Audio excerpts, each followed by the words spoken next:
On a l'impression que l'IA est partout. Et c'est vrai. Mais elle cache un petit secret. Aussi puissante soit-elle, elle peut être incroyablement rigide. Pendant très longtemps, l'idée de l'adapter, de la personnaliser pour nos propres besoins, c'était une mission quasi impossible.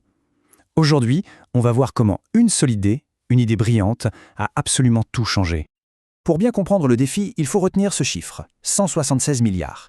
C'est le nombre de paramètres, ou de poids si on veut, dans un grand modèle d'IA comme Bloom. Imaginez ça comme des neurones artificiels.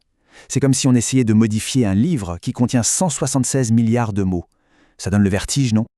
Et cette taille monumentale, elle a créé ce qu'on a appelé le mur de la personnalisation. Pour apprendre une nouvelle tâche à une de ces IA, il fallait réentraîner ces milliards de paramètres, un processus qui demandait une puissance de calcul et des budgets astronomiques. Autant dire que c'était inaccessible pour la plupart des gens.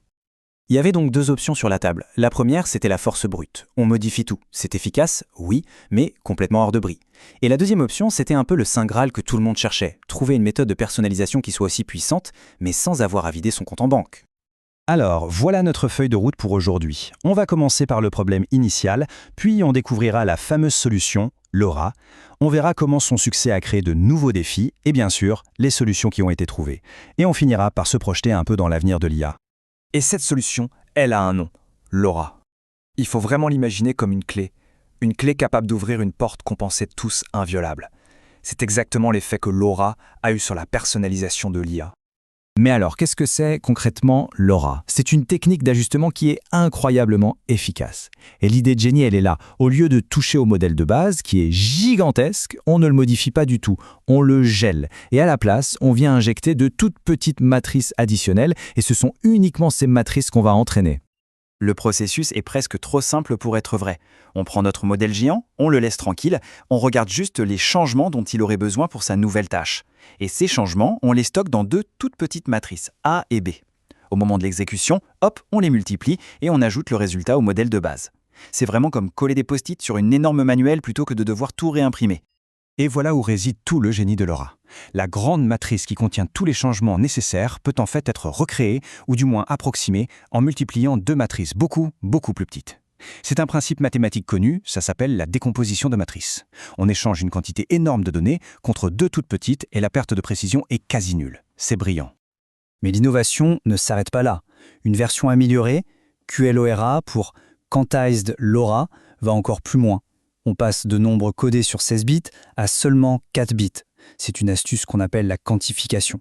Le résultat, des besoins en mémoire encore plus faibles, la personnalisation de l'IA devient alors accessible même sur du matériel grand public. Forcément, une solution aussi révolutionnaire, ça a des conséquences. Laura a tellement bien fonctionné que des milliers et même des millions d'adaptateurs personnalisés ont été créés. C'était comme ouvrir les vannes. Et avec ce flot, de tout nouveaux problèmes sont apparus. La question s'est alors posée. Si créer des adaptateurs est devenu si simple, où est le nouveau goulot d'étranglement? Où est le nouveau problème? Et croyez-moi, il y en a eu et pas des moindres. Deux problèmes majeurs ont fait surface. D'abord, la vitesse. L'utilisation de ces adaptateurs LoRa ralentissait beaucoup le temps de réponse du modèle. Et deuxièmement, l'échelle. Comment on fait pour gérer un système qui doit servir potentiellement des milliers d'adaptateurs différents pour des milliers d'utilisateurs en même temps, sans que tout s'effondre? Il a donc fallu une nouvelle vague d'innovation. Mais cette fois, pas sur le modèle lui-même, mais sur toute l'infrastructure qui le fait tourner. Il était temps de construire des autoroutes pour ce nouveau trafic massif d'adaptateurs. La cause du ralentissement est assez fascinante en fait. Le problème, ce n'était pas le calcul en lui-même, mais la façon de le gérer. Chaque adaptateur demandait des appels séparés au processeur graphique. Ça créait un gigantesque embouteillage de micro-opérations qui finissait par tout paralyser. Et la solution à ce casse-tête de vitesse, LoRa Switch. L'idée, c'est de fusionner toutes ces petites opérations en un seul appel, un seul noyau optimisé. Le résultat est spectaculaire. Une latence réduite de plus de 2,4 fois. C'est un gain de performance juste énorme. Et pour le deuxième problème, celui de l'échelle, eh bien, regardez ce graphique. Les systèmes classiques, c'est la ligne noire. Ils s'effondrent complètement quand le nombre d'adaptateurs augmente. Mais la ligne rouge, qui représente une nouvelle technique appelée la compression conjointe, elle maintient des performances quasi parfaites, même avec plus de 1000 adaptateurs. Le secret derrière ça, la compression LoRa. Au lieu de stocker des milliers de jeux de post-it complets, on va chercher ce qu'ils ont en commun pour créer une sorte de base partagée. Et ensuite, pour chaque utilisateur, on ne stocke que des minuscules ajustements spécifiques à cette base. C'est une optimisation d'une intelligence redoutable. Bon, Tout ça, c'est bien beau en théorie. Mais concrètement, dans le monde réel, qu'est-ce que ça donne? L'Oratode est un exemple parfait de ce que ces optimisations permettent. C'est une IA spécialisée dans la compréhension du code informatique, déployée à très grande échelle. Et les résultats sont tout simplement stupéfiants.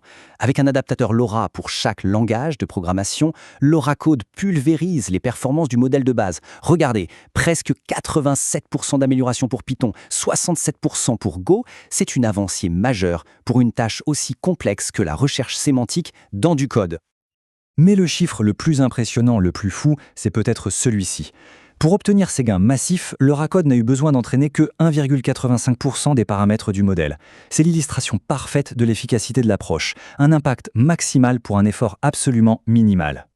Tout ce qu'on vient de voir nous amène en fait à un changement radical de perspective. Les grands modèles d'IA ne sont plus des produits finis qu'on utilise tels quels. Ce sont devenus des plateformes, des fondations sur lesquelles on peut construire une infinité de spécialisations. Il y a une publication de recherche qui résume ça parfaitement. Elle explique qu'on peut désormais servir des milliers d'IA spécialisées avec quasiment la même efficacité et les mêmes ressources qu'une seule. C'est une véritable révolution. Ça ouvre la porte à la personnalisation de masse de l'IA. Ce qu'il faut vraiment retenir de toute cette histoire, c'est que le modèle n'est plus la destination, c'est le point de départ.